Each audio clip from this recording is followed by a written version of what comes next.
thì cái này y ai có hôm lộ bậc ăn là bay ấy bạn xây tay xa lại con ngày nào còn này nè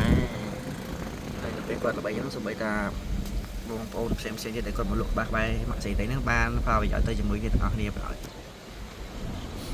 nhưng mình hạ thì pro mình đi khăng này cũng chui bắn trái mình đây hay đi cái này quá tới cái này không ra mà nó giờ bay rồi mẹនេះនៅតំបន់នេះយើងហៅក្បែរនឹងបន្ទប់ទឹកទី10អញ្ចឹងដូចខ្ញុំថតវីដេអូបងប្អូនឃើញអញ្ចឹងមិញហ្នឹងកន្លែងម៉ាក់សីតីអាល់កុហុលហើយនេះបន្ទប់ទឹកទី10នៅបន្ទប់ទឹកទី10នេះមានកាហ្វេមួយនៅហ្នឹងកាហ្វេឆ្នេរសមុទ្រ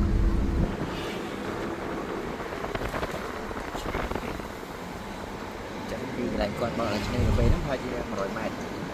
ហើយពីកាហ្វេហ្នឹងមកហាងខ្ញុំប្រហែលជាជាង100ម៉ែត្រទៀតទៅយើងថាឡងទុំ300ម៉ែត្រចុះពីកន្លែងម៉ាក់សីតីហ្នឹងមកហាងមីតាលីបងប្អូននៅមកលេងចង់មកអាំងអីចង់ទៅកន្លែងគាត់មិញហ្នឹងក៏បានកន្លែងល្បីហ្នឹងតែបើចង់ទៅហ្នឹងទេនៅតែមុខនេះក៏មានដែរអំពូភីងអ៊ីគាត់លក់នេះប្រងព្រាតដូចគ្នាទេបើអាំងដូចគ្នាទេជុំអេស៊ីដាក៏ដាក់ប៊ូតអីទៀតនេះមីតាលីយើងបងប្អូនដបលកំហត់ចឹងចង់អង្គុយមុខហ្នឹងមកអាំងត្រាប់អាំងមានដូចគ្នានេះមីតាលីវាចេះតែមិនទីទេពីកន្លែងម៉ាក់ស្អីតៃហ្នឹង